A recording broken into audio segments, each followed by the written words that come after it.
Hello everyone. Now in this video we will talk about the disorder of the adrenal gland. Okay. Now to start with the disorders, let's brush up our basic points that will help us understanding the disease of the adrenal gland. Okay.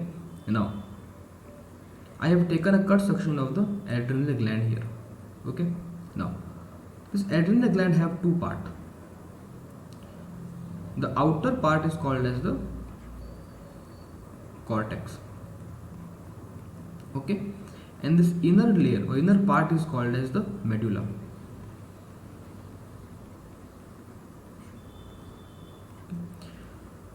Now we'll talk about what are the all layers, what are the all hormones secreted by each of this part.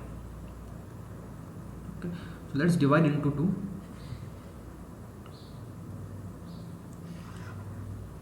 Here we have the cortex. Now this cortex will further have three layers. This cortex will further have three layers. The first layer is the zona glomerulosa.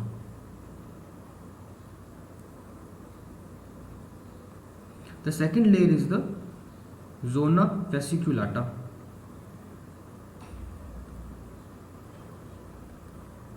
And the third layer is the zona reticularis.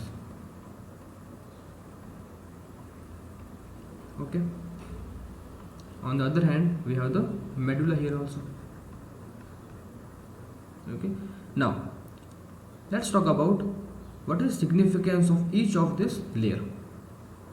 Now, each of this layer will secrete certain hormone.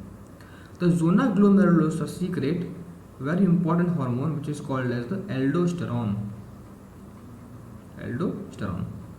The zona fasciculata secrete cortisol,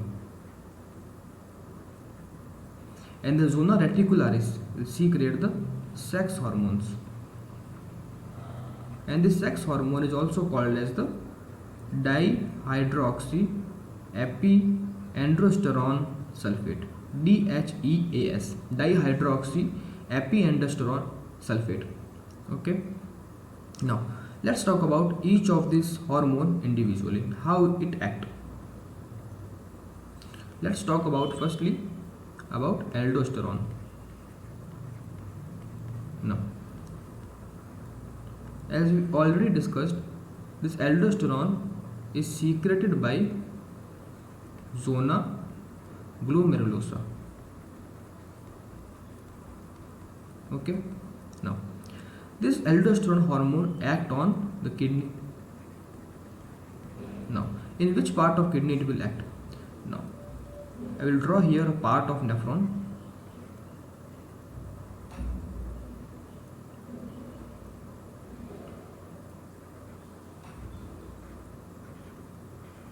Now this is our nephron. This is the glomerulus. The second part is the PCT. This is the loop of Henle.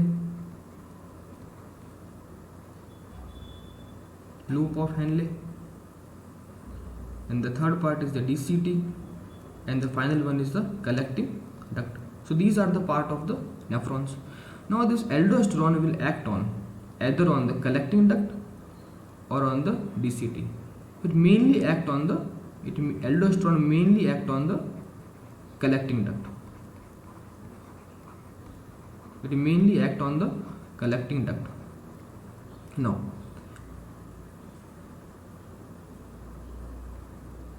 here I will take a cut section of the collecting duct. Now I have taken a part of the collecting duct here.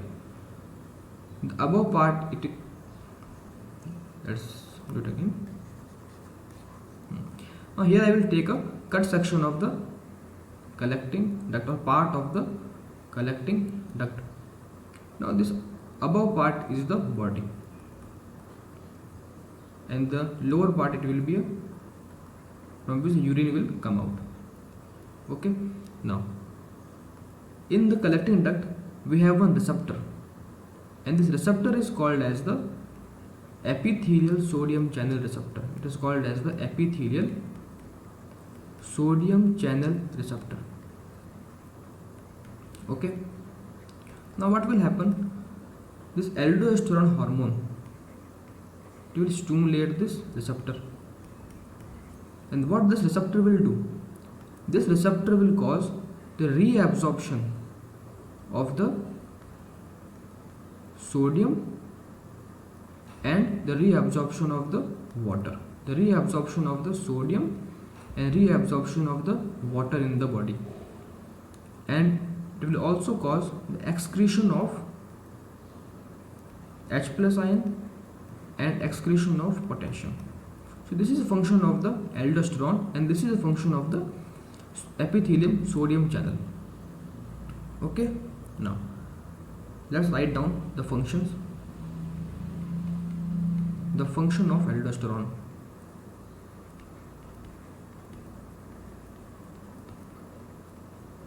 Now the first one is, it will cause the reabsorption of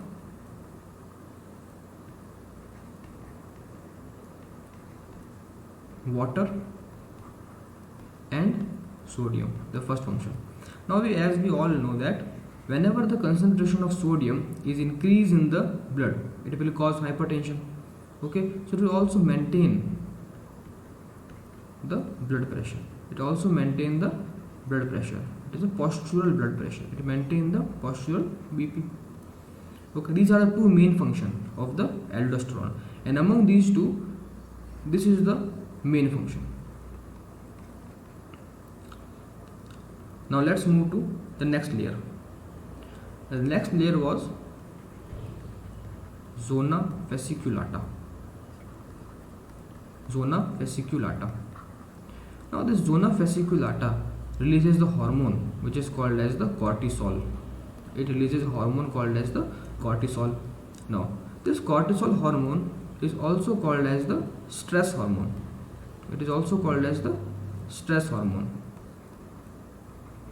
Means whenever a person is in stress, the level of cortisol in the body will be increased. Suppose a person is in stress, so what will happen? The level of the cortisol will increase in the body. Now what this cortisol will do? It will increase the blood sugar. This cortisol will increase the blood sugar level in the body. This cortisol will increase the blood sugar level. The cortisol will increase the blood sugar level. Now, and this increasing of blood sugar level will lead to impaired glucose intolerance. Impaired glucose intolerance. So this is a function of cortisol. Now let's move to third layer. The third layer was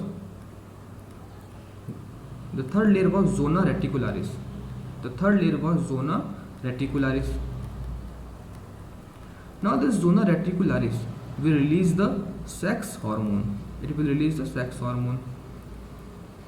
And this sex hormone is called as the dihydroxyepiandrosterol sulfate.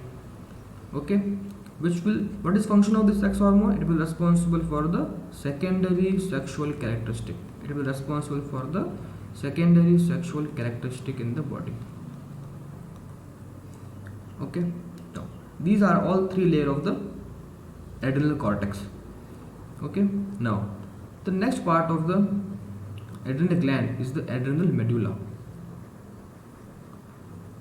Now this adrenal medulla will secrete the hormone which is called as the catecholamine.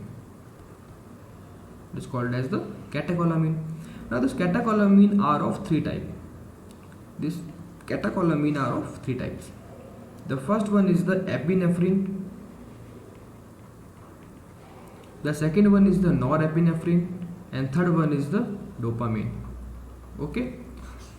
Now this is all about the basic physiology of adrenal medulla. We will talk about the disorder of the adrenal gland in the next section. So please do watch that video also. Thank you so much.